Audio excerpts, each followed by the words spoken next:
Here we have a problem where we're asked to compare two different functions. I have f of x and g of x. I'm really asked, I need to find out when they're equal, when f of x equals g of x. And I'm really looking for the x when this happens. So I want to find x when this is happening.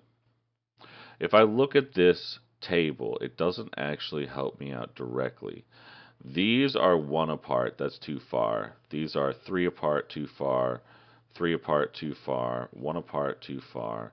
And 3 apart, that's too far. So all of these x's I know are not going to be near my solution. This last one is just 0.75 away. These two numbers are pretty close, which means that any answer that I get near 3.5 is going to be my correct answer. Let me actually write that. Any answer near this one is going to be my correct answer, because I want to take some information from my terrible table, and then we're going to work out the rest mathematically.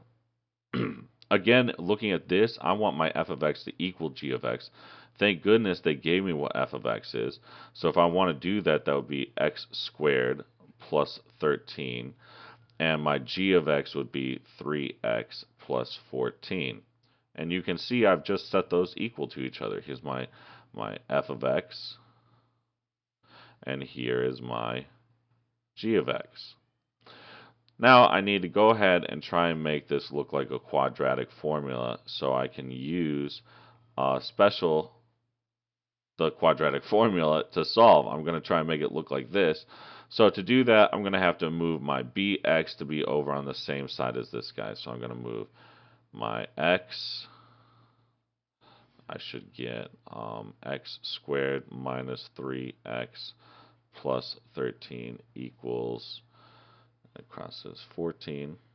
Then I need this side to be 0, of course. So I'm going to have this come over again, x squared minus 3x. I do minus 14 minus 14. So 13 minus 14 should be negative 1, and that will equal 0. So now I have this all lined up. My A is going to equal 1, B is going to equal negative 3, and C should equal negative 1 as well. So if I go ahead, I'm going to plug it into my equation, which is the quadratic formula, negative b plus or minus the square root of b squared minus 4ac over 2a. So over here, let's actually see if we can fill that out. Negative b plus or minus square root of b squared minus 4ac all over 2a. Finding my numbers, I'd have negative 3, negative 3, 1, negative 1, and 1. Cleaning this up, this area is going to turn into positive 3 plus or minus. This is going to turn into a 9. So I have 9. Now minus minus is positive, so 9 plus 4. Looks like I ran a little too far here. Go ahead and erase that. And all this should be over 2 times 1, which is 2. Clearing this up more, I'd have 3 plus or minus the square root of 13 over 2. And finally, popping 13 into my calculator, I'm getting the answer 3 plus or minus 3.606 over 2. You do want to keep enough decimals so that you can round your last answer to the nearest tenth accurately. Now, finally, I need to find my x1 and x2. x1 is given when I use a plus here, and x2 is given when I use a minus here. So I have plus and a minus. So x1, let's go ahead and do our plus. That'll be 3 plus 3.606 divided by 2. That would be 6.606 divided by 2. And that's going to be 3.303.